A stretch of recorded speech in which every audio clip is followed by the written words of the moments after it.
dit ouais, ça perd Moshe les Choteno et que lâcher la ça Adonai. Alors Moshe il a raconté à son beau-père Yitro tous les miracles que Hachem il a fait. Alors on a employé le langage de Waïsaper pour une certaine raison. Alors pourquoi on a employé le mot Waïsaper? Parce qu'en fait on dit que Moshe il a expliqué à Yitro les miracles d'Hachem aussi précis que comme il a dit, comme on explique dans un livre. Et comme Sefer et Waïsaper c'est de la même racine que livre et Sefer et Waïsaper, alors pour nous dire que c'était tellement précis que c'était la même explication qu'un livre. Alors à tel point que Yitro, quand il a entendu ça, il a loué Hachem. Et on dit que quand on doit louer Hachem, eh ben normalement quand on loue Hachem, on doit louer Hachem quand on a vu un miracle de nos propres yeux. Mais Yitro, lui, il n'a pas vu de ses propres yeux l'ouverture de la mer Rouge, il n'a pas vu les 10 plaies.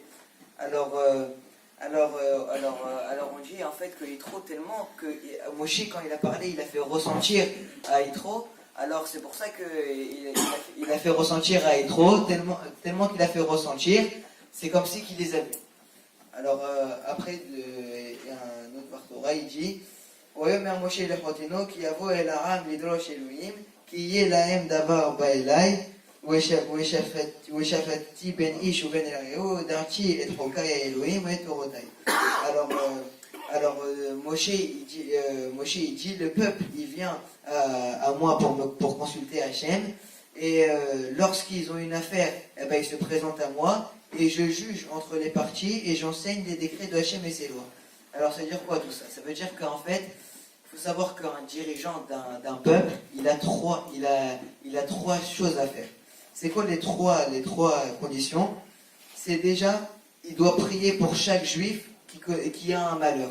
Comme il dit le Passouk, il dit au début, il dit le peuple il vient à moi pour consulter Hachem. Ça veut dire Moshe il doit prier à Hachem pour tous les malheurs que les juifs ils ont. Alors la deuxième chose, c'est qu'il doit régler les problèmes financiers qui se passent entre les juifs.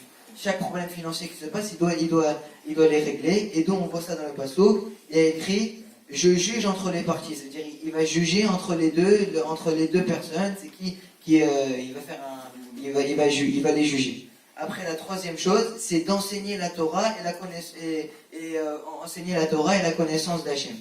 Et écrit, on voit dans le Passouk ça aussi, on le voit j'enseigne les décrets de Hachem.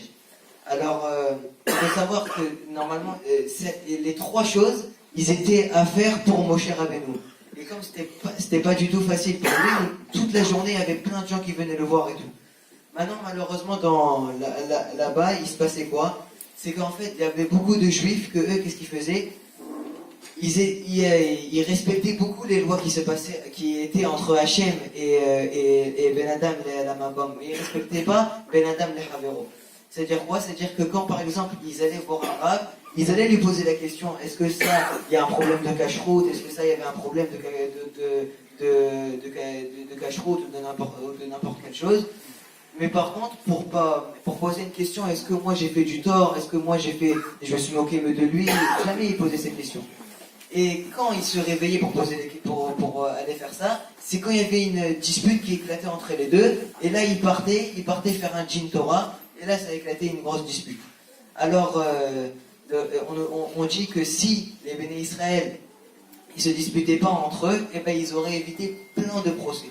Alors maintenant, Yitro, il vient poser la question à Moshe, il lui dit pourquoi il y a autant de différends avec autant de problèmes avec les juifs et tout.